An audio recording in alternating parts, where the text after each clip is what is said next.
W and I are going to talk today about the China connection, the way in which China and Russia are kind of in this Ukraine thing together. And moreover, China, Russia, and Iran are all in cahoots with protecting the Maduro regime in Venezuela. I'll discuss Elon Musk's call for more oil drilling, which is actually all the more commendable because it's against his own self-interest.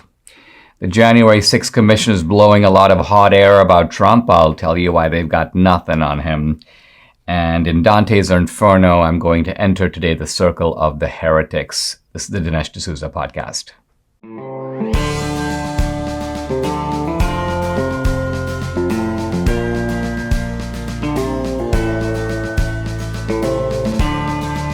America needs this voice. The times are crazy. In a time of confusion, division, and lies, we need a brave voice of reason, understanding, and truth. This is the Dinesh D'Souza podcast. Joe Biden recently expressed consternation and surprise at what Russia has done in the Ukraine. In fact, listening to him, it kind of reminded me a little bit of Jimmy Carter's reaction when the Soviets first invaded Afghanistan in 1979. Carter was like, I didn't see that one coming. And you got very much the same thing from Biden. So I'm going to quote Biden here, quote, "How did we get to the place where, Putin decides he's going to just invade Russia?" Now, he actually means Ukraine, so let's correct him there. And he goes, "Nothing like this has happened since World War II." So Biden is really befuddled about why Putin would do this. And it doesn't seem to occur to him that the reason might have something to do with the befuddled one himself. In other words, when you have a weak and senile bumbler in the White House, Putin goes, "Now's the time. Time for me to move. Trump's out of there. We got Biden. Biden's doesn't even know what's going on in his own country, let alone far away near the Baltic Sea."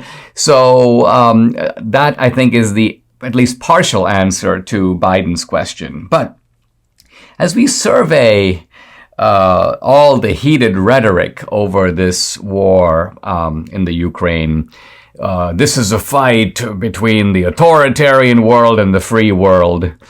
It occurs to me, first of all, to ask a simple question. What feature of authoritarian regimes can we confidently say does not exist in this country? Let's go through a few. Censorship of unauthorized viewpoints. Putin is cracking down on dissent, and this, of course, has been a chorus for many years. Okay, yes, he is doing that. Aren't we cracking down on unauthorized viewpoints in this country? Doesn't the Biden administration work closely with digital moguls to deplatform people, silence them, ostracize them? All right, number two. Party line propaganda, kind of the idea of a one-party state. Yeah, we've got a one-party state in Russia. Don't we have something approaching a one-party state in America now? Isn't the alternative party treated like a kind of domestic enemy? You're domestic terrorists. We have to go after you. You're enemies of the state. And the general idea is that only the views of one party are legitimate. The media, of course, has become a vehicle of virtually state propaganda, pretty much, again, the same as in Russia. Mass surveillance by the state. That's another kind of signature feature of authoritarian regimes. They spy on their population. They encourage people to spy on each other, call in malefactors. And again, we see that here. We see mass surveillance. We see the FBI putting up, have you seen this guy? Have you seen that guy? Turn in your uncle, turn in your parents. Did you see your dad on January 6th go to Washington? Call him in. One of the January 6th trials actually involves the rather, disturbing scene of a teenage or 20-something kid who essentially turned in his own father. And ideological indoctrination in schools, another feature of authoritarian societies. We've got it right here at home. And so this line has now become a little blurred. I'm not saying it's completely erased. I obviously would prefer to live in America than I would in Russia or any other authoritarian society. But nevertheless, we feel our liberties being constrained. And we see this in all kinds of ways. Here is a fact I've mentioned before. A woman, a Russian singer at the Met, Netrebko, was just canceled by the Met. And they put out a statement that makes it sound like she may have died.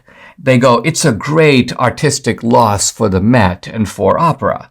But she didn't die. She's available. She's happy to sing. The Met has canceled her because they claim that she's pro-Putin. Well, she may be pro-Putin in her views. She's Russian. But more importantly, she's a singer. Who cares? She's not exactly evangelizing for Putin. She's singing classical music. And so they say, well, that's okay. You know what? We gotta teach Russia a lesson. We need to cancel artists who are sympathetic to Russia. But the point I'm trying to make is when you're doing that, isn't that precisely one of the features of authoritarian regimes, that they use ideology as a way to suppress art?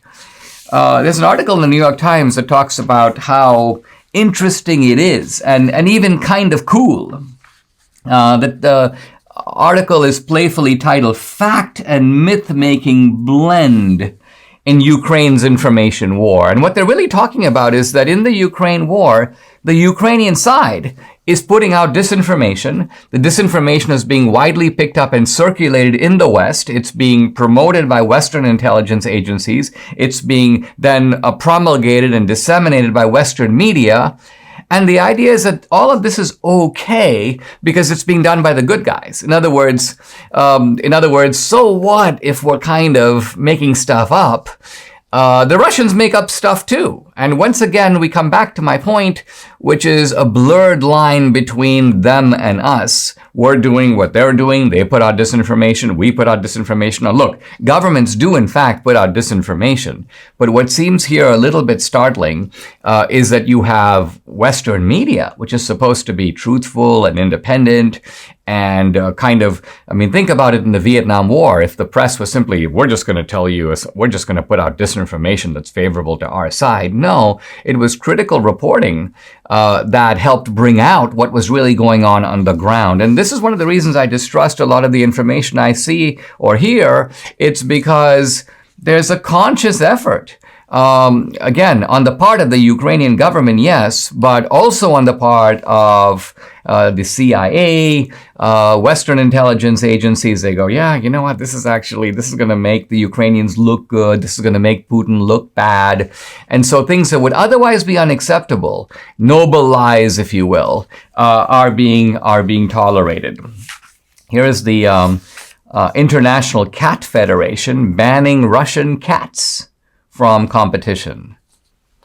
What? One of the features, again, of authoritarian regimes, the politicization of literally everything.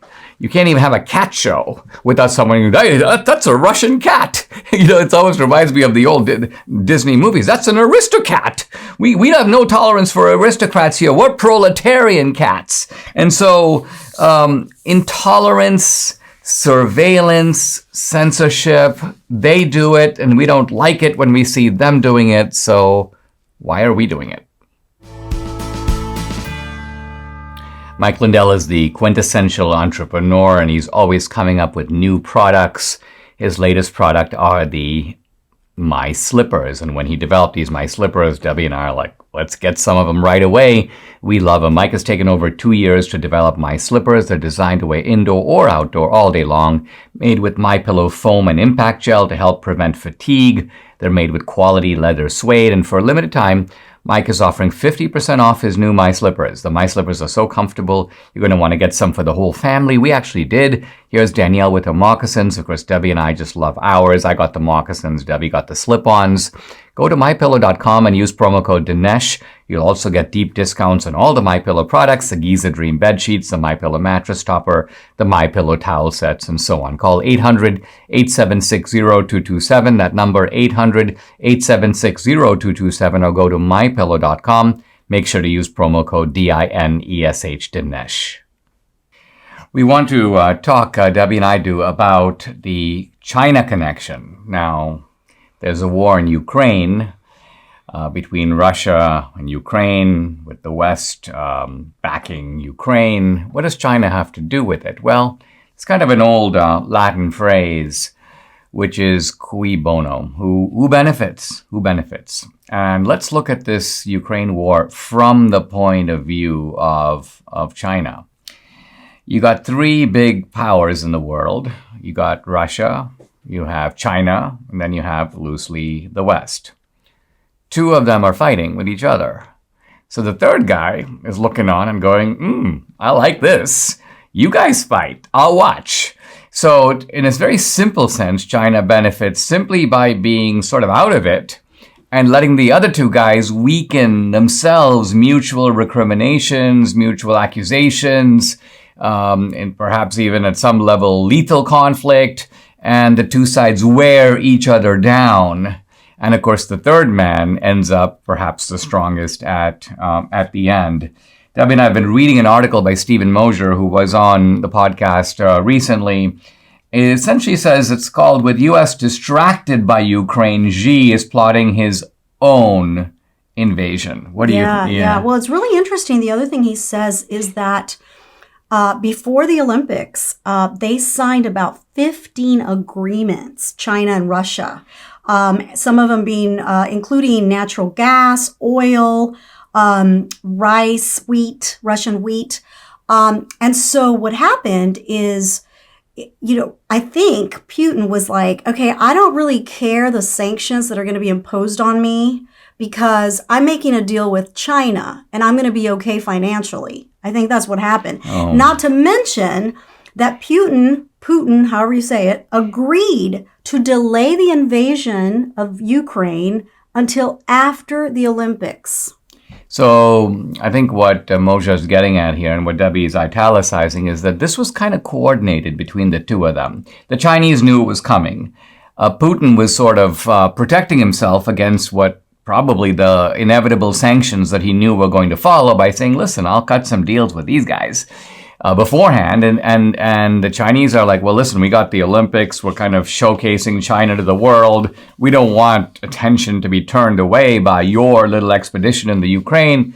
And Putin's like, okay, no problem. You know what? I'll reset my watch and I'll do it after the Olympics are over. So what's going on here, it seems, is that, and there was a report about a week ago, I guess now, that foolish Biden and the foolish State Department thought, well, you know what?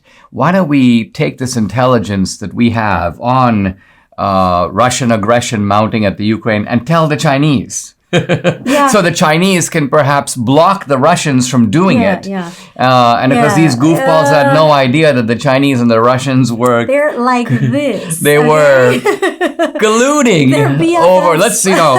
They're both looking at their calendars together and working it out. I don't know if you got this from this article, Mosher article, and that is that the U.S. thinks that China is going to be afraid of the whole oligarch thing, because they have more oligarchs than Russia does.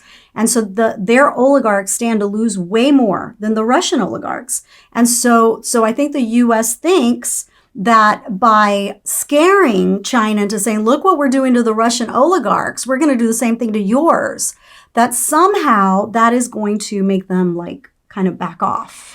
Well, first of all, this all seems to me rather foolish. The Chinese economy, first of all, is huge. China is economically stronger than Russia. So you're dealing with a more formidable economic power that now has cultivated not only a big domestic market, but a huge market across Asia. Lots of countries in the world are dependent on Chinese trade. They talk about the so-called China price. It's cheapest to make stuff in China.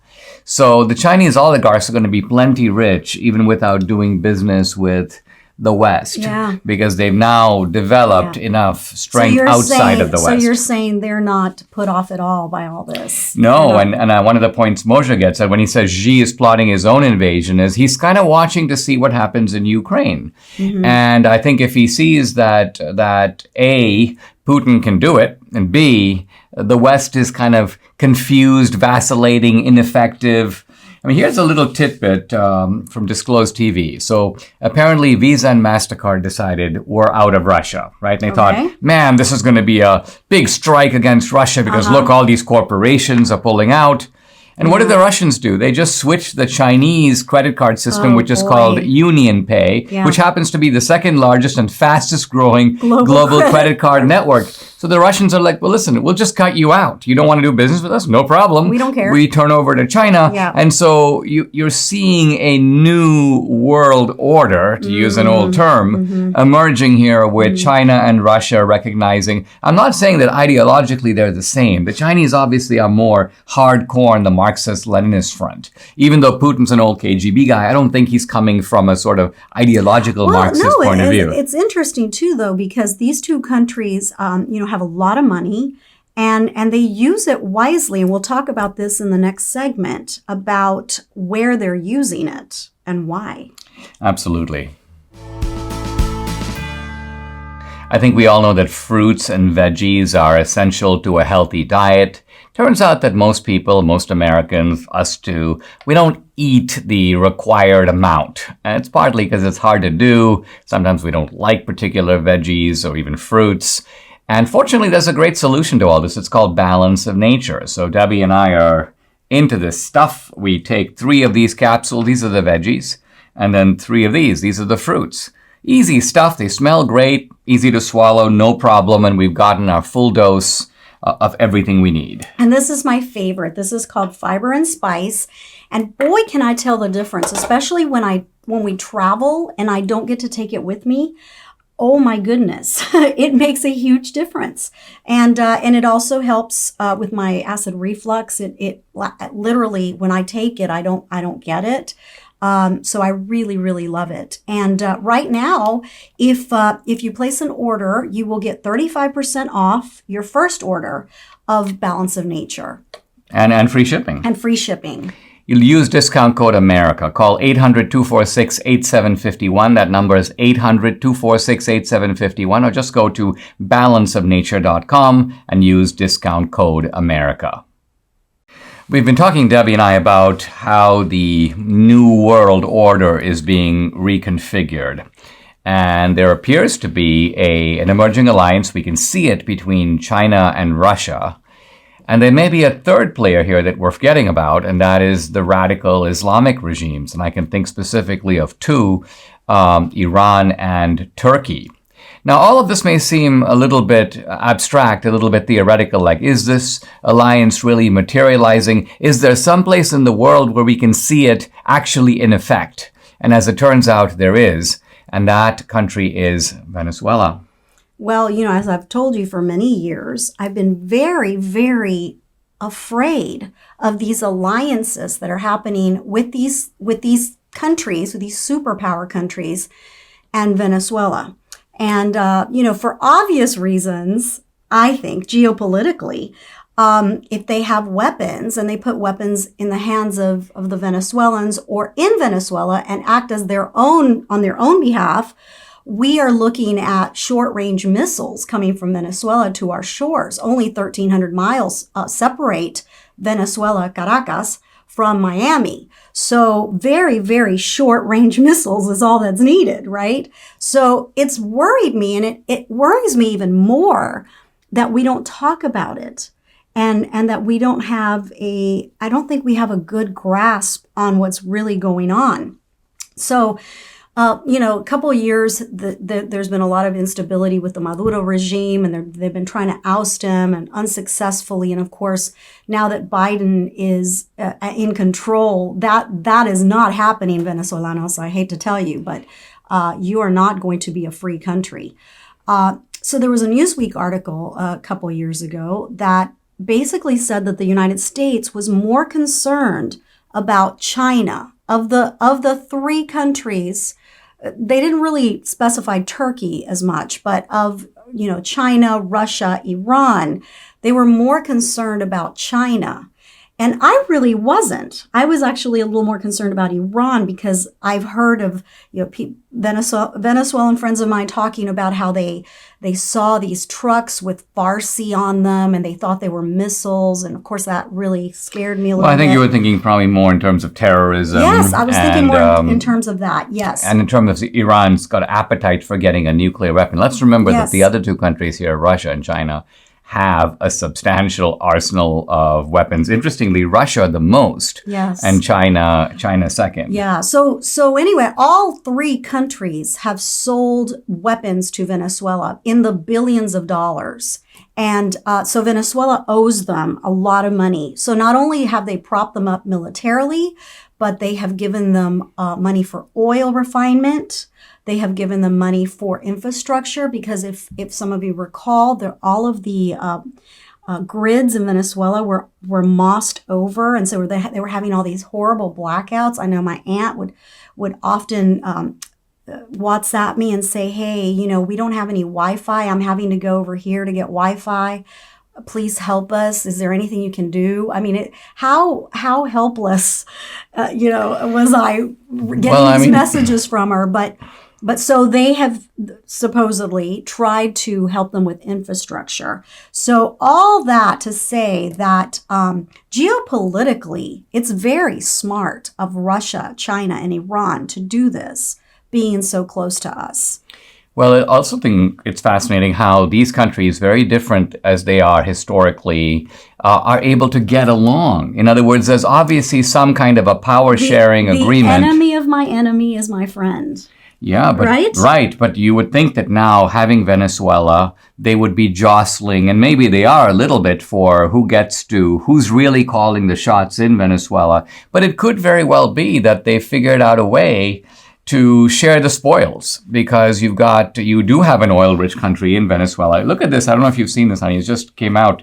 This is that the Biden administration is actually talking about, how they want with PDVSA. That they might have to, be pressured into stopping buying Russian oil. They don't want to. They're actually subsidizing the war right now. The Biden administration is. But I think they feel that if, public pressure mounts and we have to stop buying from Russia, why don't we buy from Venezuela instead? Can you believe this? Okay, Venezuela, let's just make this clear. Russia owns Venezuela. Right.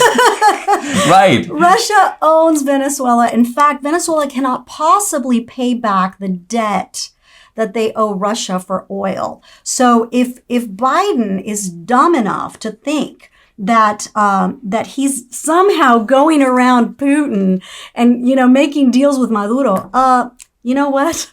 Maduro. Well, it's kind of like, here's Putin. He's sort of like a chess player, and he's watching this global board, and he's sort of and here's Biden. He's like playing checkers. He's like, I might make a move. Exactly. What a dummy. Oh my goodness. Right? Oh my goodness. He's really funneling money to Russia through Venezuela. And the State Department guys think that they're making genius moves. Let's kind of get around the Russians by going to Venezuela. This is unbelievably dumb. So not only does Russia own Venezuela, but so does China, and so does Iran. So and by the way, they've talked about getting oil from Iran. They're talking about, let's relax sanctions. Now, what I think is going on is that the left-wingers in the Biden administration want to restore Venezuela. They want to prop up the Maduro regime. They want to prop up Iran, and they're using this Ukraine thing as an excuse. You look at this. So the energy sector, this is according to the Center for Strategic and International Studies.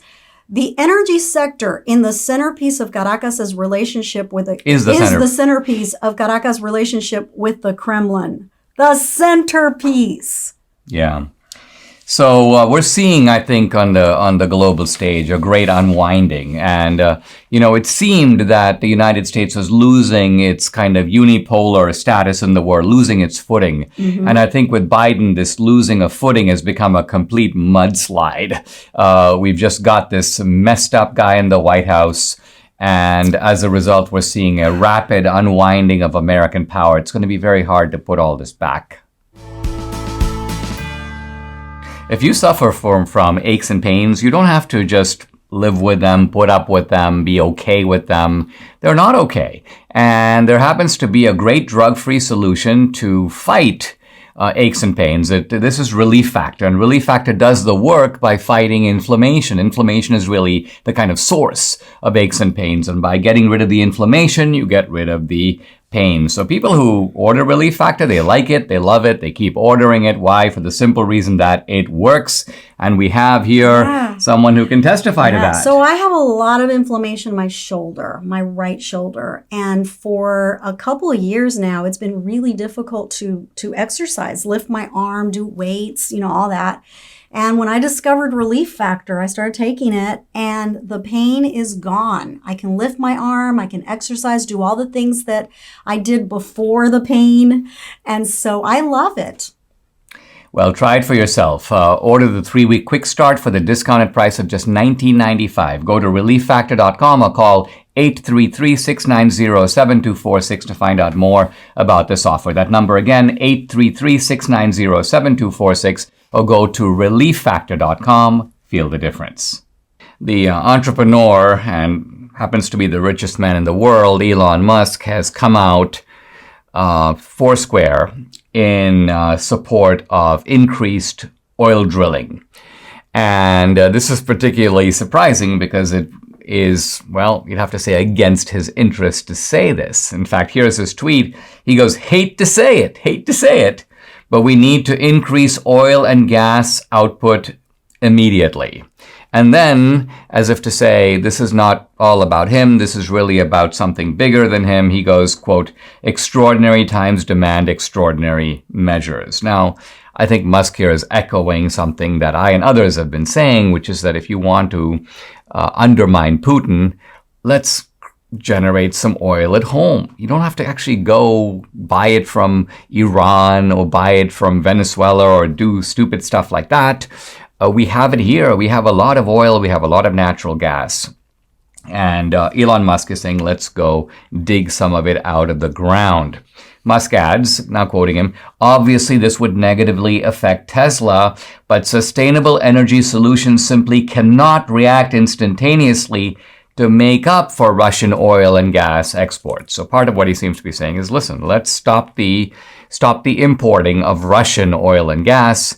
And if we do that, we can't expect the energy alternatives, electric and so on, to completely fill the gap. We're going to need oil and gas. By the way, the United States is even now buying 650,000 barrels of oil per day.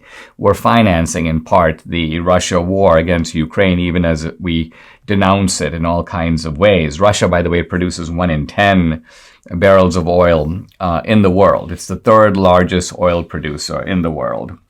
Now, what I like about Elon Musk here is that here's a guy who, when the occasion demands, will rise to the defense of his country. It's not just about his own interests. This is a guy who actually he's not just a great innovator, but he's industrious and he is patriotic. By the way, Musk is not just for oil drilling. He also talks about the idea of generating more nuclear power. And he says particularly Europe. He goes, quote, it's now extremely obvious that Europe should restart dormant nuclear power stations and increase the power output of existing ones. And then, almost as if anticipating an objection, Elon Musk says, for those who mistakenly think this is the radiation risk, pick what you think is the worst location. I will travel there and eat locally grown food on TV. So what he's trying to say is nuclear power is safe. It was actually this kind of paranoia and panic over nuclear power in the United States that essentially shut down the nuclear power plants, and the United States has been deprived of having a flourishing nuclear sector for now almost half a century. But the Europeans went for nuclear power, and they've been able to do it no problem. And Musk thinks they need to turn up the volume, do more of it.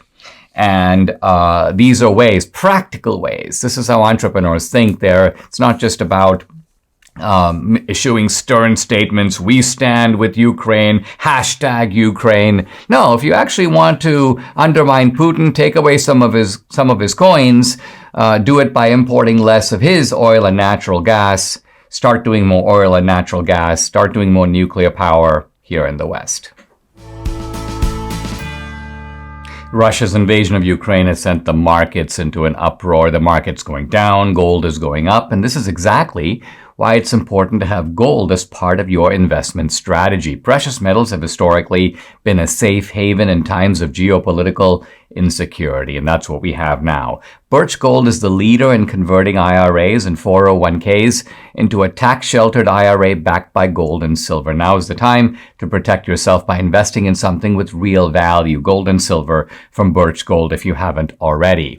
With thousands of satisfied customers and A-plus rating with the Better Business Bureau, Birch Gold can help you protect your savings. So go ahead, text Dinesh to 989898. You'll get a free information kit on gold. There's no obligation. Text Dinesh to 989898 to get your free information kit now. Like me, you'll be thankful that you have gold in your retirement account. Who's afraid of the January 6th Commission? Not me. The more I look at these guys, the more I realize it's, send in the clowns. It's cartoon time. Now, true, you've got these sort of blustering figures on social media and on TV. Adam Kinzinger puts on his sternest. Liz Cheney, who looks like some kind of a nanny. And they look like, we're coming to get you. We're coming to get Trump. We're going to start with Trump. And get him for what? What are you going to get Trump on? Well, they've produced this big report. Yes, we're going to be turning it over to the DOJ. They'll make their own decision, but, we think serious crimes have been committed. And, of course, the media jumps in. Serious crimes. Yeah, Trump's in real trouble now. And so then I look a little more closely to see, where is there any smoke here, let alone fire? And it turns out they're just blowing smoke. So here's an article. Here's an article from the New York Times, okay? And I want to focus on one word which gives the whole game away. Here's the headline. Breaking news. First of all, you'd think it'd be breaking news while it says it on the front page of the Times. In a court filing, the Jan 6 panel said there was evidence to conclude that Donald Trump, and here comes the big word, may have committed crimes to stay in office. Okay? Now, what is the meaning of the word may? Let me suggest that it's the exact same meaning as the word may not. Let me give you an example. Djokovic may compete in the French Open. That means he may, or he may not. It's one or the other.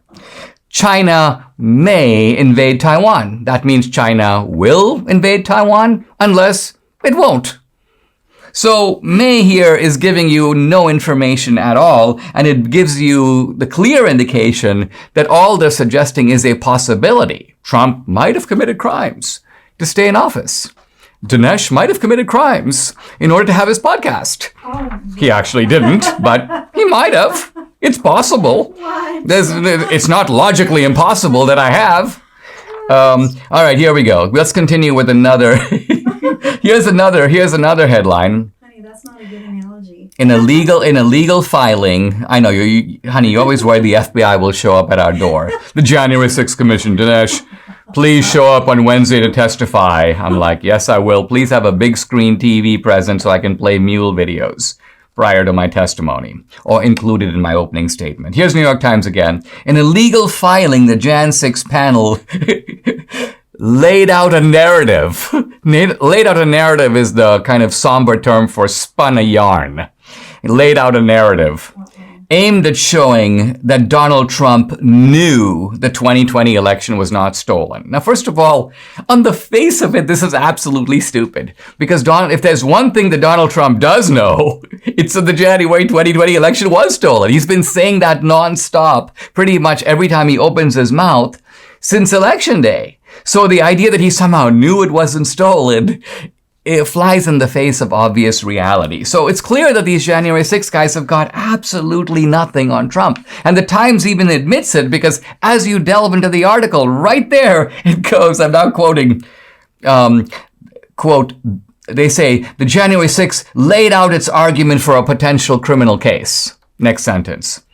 Building such a case would be very difficult for prosecutors, experts say. So, in other words, the Times goes to a bunch of lawyers. Is there anything here? They go, nah, nothing here. Building such a case is very difficult, experts say. So there's no there. That's the whole point of what I'm getting at here. And I think I think the January 6 guys sort of know this. The harassment, the media narrative, that is what they're after. So the point I'm trying to get at is constantly threatening that they will bring a criminal case. There might be a case. We're looking at it. We're reviewing it. We're trying to get more paper. All of this is a kind of a menace that is itself the punishment. The case itself there's nothing to it. But you can cause anxiety in someone simply by threatening to show up. We might have something on you. The IRS is looking into your tax returns and so on. And that very fact is going to make your, Adam's apple run up and down your throat, because there is a little bit of trepidation, even if there's no merit to it. But as far as I can see, they've got nothing on Trump. Trump actually has nothing to fear. And I think from his actions and from what Debbie and I and our family saw of Trump recently, he's not exactly worried. I've been using ExpressVPN for over a year now, and it's the VPN that I trust. And here's something that blows my mind. These guys actually engineered their own VPN protocol. It's called Lightway, to keep your data secure without sacrificing speed. That's what I love about ExpressVPN. No trade-offs. ExpressVPN is an app that encrypts 100% of your network data and reroutes it through a secure server. This is especially important when you use public Wi-Fi. Not only can the admin see everything you're doing, but hackers connected to that same network can also steal your account logins, your financial details, and more. And Lightway's core is open sourced. And has even been audited by third parties. Anyone can dive into the code and assess Lightway for themselves. It's 2022. You need to use a VPN every time you go online. If you don't have one yet, visit expressvpn.com/Dinesh and you'll get 3 extra months for free. That's expressvpn.com/Dinesh. You might remember, surely you do remember, the Boston Marathon bomber. This is a guy named Dzhokhar Tsarnaev. And he was tried after the bombing. The bombing itself was in 2013. And his trial was in 2015. He was convicted. He was given the death penalty. And then a higher court said that we needed to have a new hearing on the penalty phase, not on the conviction itself, but on the penalty. And the Supreme Court has stepped in and basically said no. The court has 6-3 restored the death penalty for this guy, Tsarnaev. Now, the Biden administration earlier, and unrelated to this case, had announced a moratorium on federal executions in 2021. Now, we're obviously in 2022, and the moratorium, however, is still in effect. So they're not carrying them out. And I think there's an interesting tension here. Now, the Supreme Court basically says the death penalty is back on. But of course, the Supreme Court didn't say it has to be done now. What they said was essentially, this guy's got to go back on death row. But I think it is unlikely that it will in fact be carried out anytime soon, maybe not even during this administration. Now, if there's any case that deserves the death penalty, it's obviously this one. Here you've got a guy who sets off a bomb, a major explosive at the finish line of the Boston Marathon, kills 3 people, injures hundreds of them, major manhunt, of course, which then resulted in his apprehension. And he's been sort of sitting in jail, in prison. And I actually read an article several months ago that this guy was getting COVID stimulus checks from the government, like other prisoners. And I'm thinking to myself, what kind of insane country does this? What kind of society is subsidizing, even notwithstanding COVID, a guy like this? So it's time, I think, to, bid him farewell. And that's what essentially Justice Thomas, who wrote the opinion, says. He says, look, he had a fair trial before an impartial jury. He has a right to that. He got it. So let's go. And, there are many people who think that the death penalty is there. And they think this also more broadly about criminal penalties. They're for deterrence. We need the death penalty to deter people. No, that's actually not what punishment is for. Deterrence is a kind of side benefit of punishment. It's just, deterrence sends a message to other people. But think about it. If someone does something terrible and they deserve to have a punishment, they should get the punishment. That's the retribution of their crime. That's justice. what effect this has on other people has nothing to do with justice. That's a more utilitarian argument. Like, listen, it's going to scare other people so that they don't do it also. That's all fine. But the primary purpose of justice is retribution. It is to match the penalty to the offense. It is to restore a certain kind of moral order, you might almost say, in the universe. That you've got a bad action, in this case a bombing that took human life. And in doing so, this guy Sarnev has forfeited the right to his own life. It's as simple as that. So whether it deters other people or not, I think it's quite obvious that justice itself demands that the Boston marathon bomber receive exactly the same justice or in the same due that he meted out to other people, except those people were innocent and he is not. Continuing our discussion of Dante's Inferno, the first of the books of the Divine Comedy, we're going today to enter into the circle of the heretics. Now, last time, over several episodes, we talked about the circle of lust. And just to remind you, lust for Dante is part of a pattern of, well, you can say sins of the flesh. These are sins of incontinence. They're sins of lacking self-control. They're sins in which, from Dante's point of view and from a broader medieval point of view, you have desire, in a sense, ruling over reason and will instead of the other way around. And this is captured in Francesca's love, which absolves no one from loving. In a sense, love made me do it. And I think Dante is very wise to sort of begin early on with a sin as sort of widespread as lust, a sin that, by the way, Augustine talks about as an almost universal sin. Almost everybody is tempted in some way in this area. And Augustine himself, of course, in his Confessions, utters one of the most famous lines about this in Western literature. He has a prayer to God, which he's making almost with a certain whimsical tone. He goes, "Make me chaste, O Lord, but not yet." It's kind of like he wants to arrive at virtue, but he's sort of having too much of a good time along the way. Now, Dante goes on from the circle of lust to talk about other sins of incontinence, sins like gluttony, and in other words, the incontinence of food and drink, and also incontinence regarding money. And interestingly, when Dante treats incontinence regarding money, he has two groups of people in the sort of money circle, the hoarders and the wasters. And I think what's interesting about this is that for Dante, whether you hold on to money really tight, like I won't give it up, it's kind of a way of saying that is that this kind of lust for money is causing me to not spend, to be overly frugal. But Dante sees wastefulness as reflecting exactly the same attitude, which is to say, all I care about is money and all I care about is my sort of extravagant lifestyle. And so I'm going to invest my hopes and energies in that. And so these are the various forms of incontinence that Dante treats.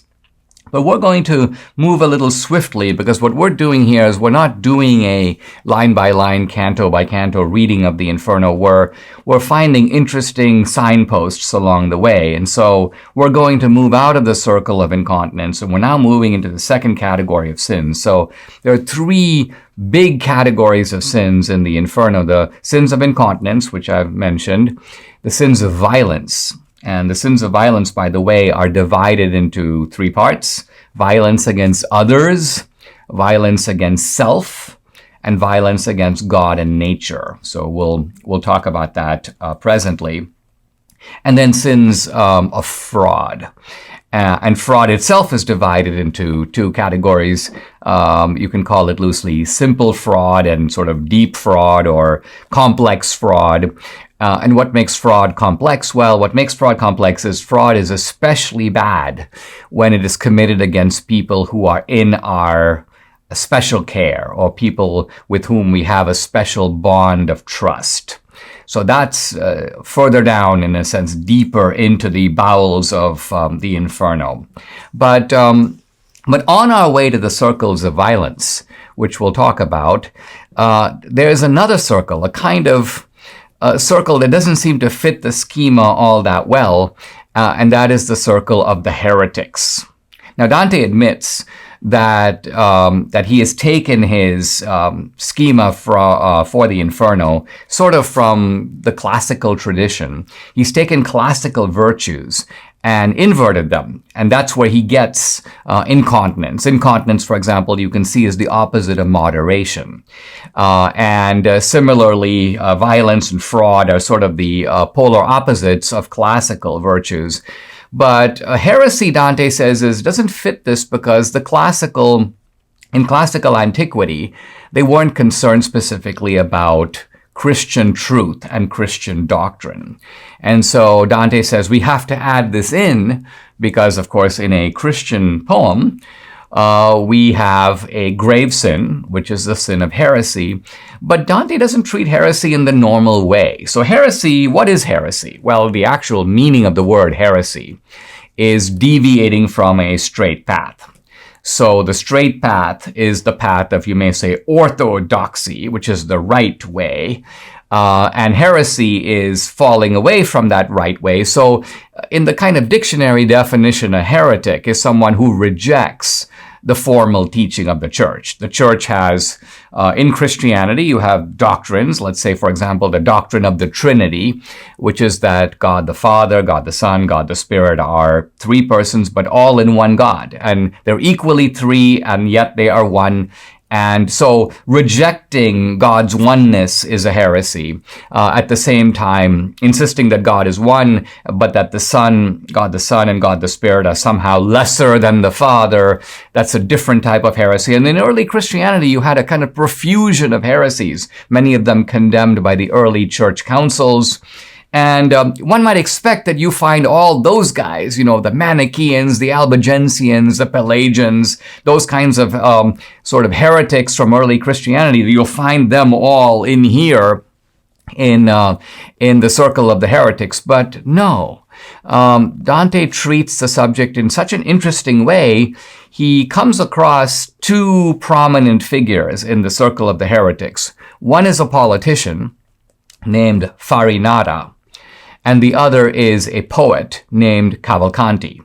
And Farinata and Cavalcanti are the two kind of sinners, evil spirits that Dante converses with in the circle of the heretics. This is, by the way, also a very famous circle.